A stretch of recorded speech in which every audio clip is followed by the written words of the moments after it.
Oh, back. Mitch Mitchelson. News? I just came up with some theoretical stuff from my comic. It's pretty cool. Check it out. Alright. So the problem is the ocean, man. I watched Aquaman, and before the movie, they had this really cool thing. It was just describing how the ocean was being flooded with our trash. A lot of it. And the problem about that is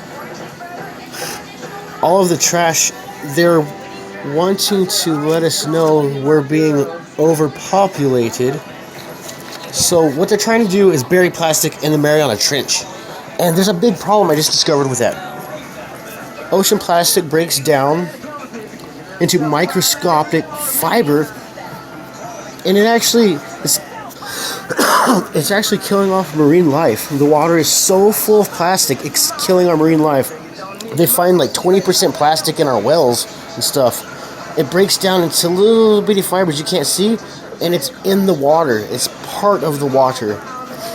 And the problem with that is, hundreds of thousands of whales, dolphins, seals, and turtles are killed by ocean plastic each year. Hundreds of thousands of whales. Which brings me here. Free the whales. Bury their plastic. Oh yeah, but they want to bury the plastic deep in there because supposedly at 7 miles deep, it's 10 times gravity, so it's going to squish it down and save our lives. That's like drinking our own shit, which we actually do. Look at that shit. Water aquifers, we put it in cities control, and we take a shit in the toilet and flush it and pee in there, and we barf in there, and we throw rats and mouse in there and mice, and we flush it all in there with insects. And what they do is they put chemicals in there and they make us drink it. And what that's causing is sinkholes and all kinds of crap. Because previously there was water in there, there's nothing. It's like mud drying out with a heavy surface on it.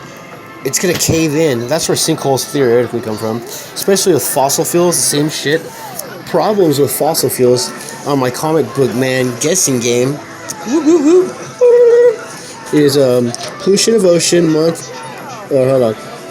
Oh, fossil fuels. It makes rubber gloves for this COVID. Guess how many gloves we've used during COVID alone, with a population of 7.8 trillion, with all of us in the world wearing gloves and shit everywhere. Each one of those gloves you've worn during this whole year won't go away for 1,000 years. Presumably, there's no more room for us to bury it because we're like a concrete jungle. So we just been dumping it in the ocean. And all of that's doing this shit. And it's bad for us. Just for a NASA jet to take off, it's 500 gallons of jet fuel. Which is pretty scary because, guess what? While it burns 3 times the amount of oxygen on our Earth, that's a little bit here. So essentially, it'd be like 1,500,000,000 metric pounds of oxygen burned for one NASA ship to take off.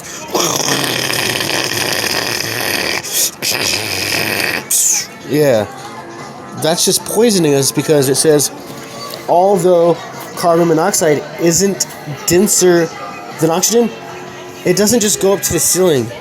It rests on the Earth's surface. So we're just doing bad with that. And then, the fossil fuel. Well, what we're doing with that is we're just making makeup, NASA jets, cars, and with the makeup, each time you buy a makeup, that motherfucking shit doesn't go away for 1,000 years. I have something we could do about it though. In Sweden, they have a company that actually made hemp plastic. And what that's good for is it's not here after 60 days, 2 months. And how to make that happen is we're creating oxygen. So it's a whole whirlwind of all the way up. I just wanted to bring that up. God bless you, Sweden. Thank you for the beautiful new invention and technology. I hope worldwide we could use this because it would really be a global game changer.